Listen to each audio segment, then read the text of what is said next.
Good morning student. बच्चों, आज मैं आपको कुछ प्रश्न का दोहरान कराने जा रही हूँ व्याकरण में। देखिए, इनका अच्छे से दोहरान करिएगा। ये जो आपकी परीक्षा आने वाली है, यानी जो कल जो परीक्षा है, उसके लिए महत्वपूर्ण प्रश्न है। प्रश्न देखिए, दिए गए शब्दों में से सही शब्द चुनकर रिक्त स्थान भरिए। शब्द क्या है? हिंदी, लिपि, देवनागरी भाषा और हिंदी दिवस। तो आपको ये जो शब्द दिए गए हैं, इनमें से सही शब्द चुनकर आपको रिक्त स्थान की पूर्ति करनी है। जैसे क वाला देखो, हम अपनी बात दूसरों तक रिक्त स्थान के माध्यम से पहुंचाते हैं। तो हम अपनी बात दूसरों तक किसके माध्यम से पहुंचाते हैं? बताइए। हम अपनी बात दूसरों तक भाषा के माध्यम से पहुंचा सकते हैं। दूसरा देखिए, वर्णों को लिखने के लिए जो चिन्ह निश्चित किए गए हैं, उन्हें रिक्त स्थान कहते हैं। जो वर्ण को लिखने के लिए जो चिन्ह होते हैं, वे कौन से होते हैं? उन्हें क्या कहते हैं? उन्हें लिपि कहते हैं। तो दूसरे रिक्त स्थान में लिपि आएगा। तीसरा देखिए, हिंदी को रिक्त स्थान लिपि में लिखा जाता है। हिंदी को कौन सी लिपि में लिखा जाता है? बताइए। देवनागरी लिपि में। घ देखिए, देश में 14 सितंबर को रिक्त स्थान मनाया जाता है। देश में 14 सितंबर को क्या मनाया जाता है? हिंदी दिवस।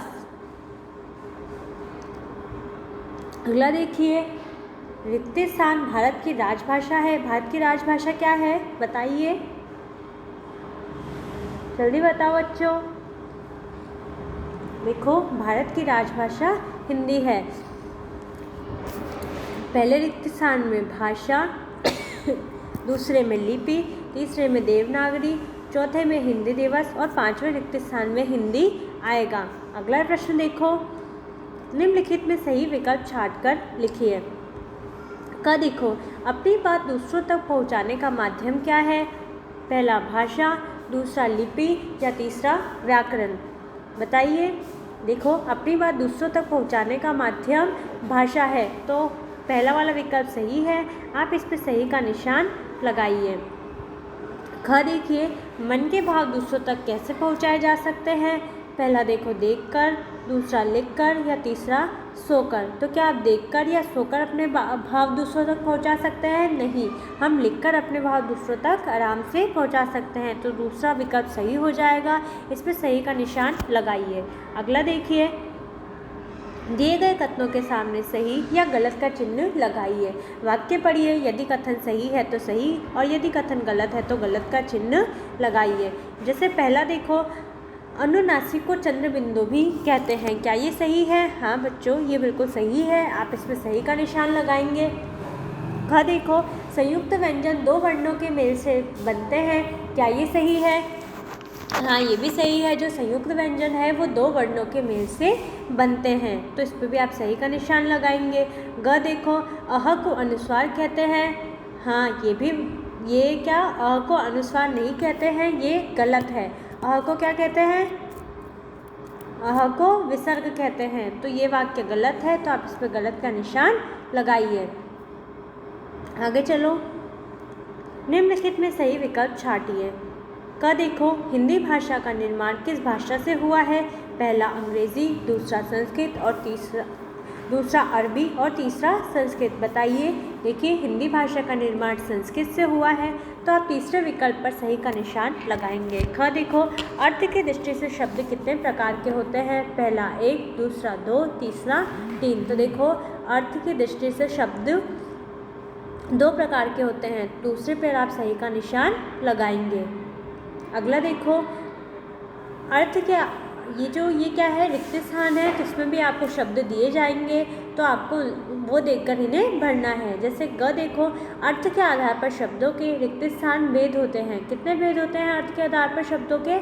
2 भेद। तो यहाँ रिक्त स्थान में 2 आएगा। घ देखो, विदेशी शब्द अरबी, फारसी, यूरोपियन वह रिक्त स्थान से आए हैं। किससे आए हैं? अरबी, फारसी, यूरोपियन व अंग्रेजी से। र देखो, जिन शब्दों की उत्पत्ति का पता नहीं चलता उन्हें रिक्त स्थान कहते हैं। क्या कहते हैं? देशज शब्द। जिनकी उत्पत्ति का पता नहीं चलता उन्हें हम देशज शब्द कहते हैं। अगला देखो बच्चों, प्रश्न संख्या दिए गए कथनों के सामने सही या गलत का चिन्ह लगाइए। यदि वाक्य सही है तो सही और यदि वाक्य गलत है तो गलत का चिन्ह लगाइए। क देखिए, लड़का एक सार्थक शब्द है। क्या ये वाक्य सही है? नहीं, ये वाक्य गलत है, तो आप इस पर गलत का चिन्ह लगाएंगे। ख देखो, किसी भाषा में प्रयोग किए जाने वाले शब्दों का समूह शब्द भंडार कहलाता है। हाँ बच्चों, ये वाक्य सही है, तो आप इसमें सही का निशान लगाइए। ग देखिए, अर्थ के आधार पर हिंदी में शब्दों के 3 भेद होते हैं। नहीं, ये वाक्य गलत है, इस पे गलत का निशान लगाइए। ग देखिए, पानी वानी में वानी एक निरर्थक शब्द है। क्या ये सही है? हाँ, ये सही है, तो इस पे सही का निशान लगाइए। जुगाड़ अंग्रेजी का शब्द है। क्या ये सही है? हाँ, ये बिल्कुल सही है। जो जुगाड़ है, नहीं, ये वाक्य गलत है। जो जुगाड़ है वो किसका शब्द है? देशज का। क्यों? क्योंकि इसकी उत्पत्ति का हमें पता नहीं चलता है, तो इस पर आप गलत का निशान लगाइए। तो बच्चों, इस तरीके से मैंने आपको निम्नलिखित प्रश्नों का दोहरान कराया। आप इन प्रश्नों का दोहरान करिए, इन्हें समझिए। धन्यवाद।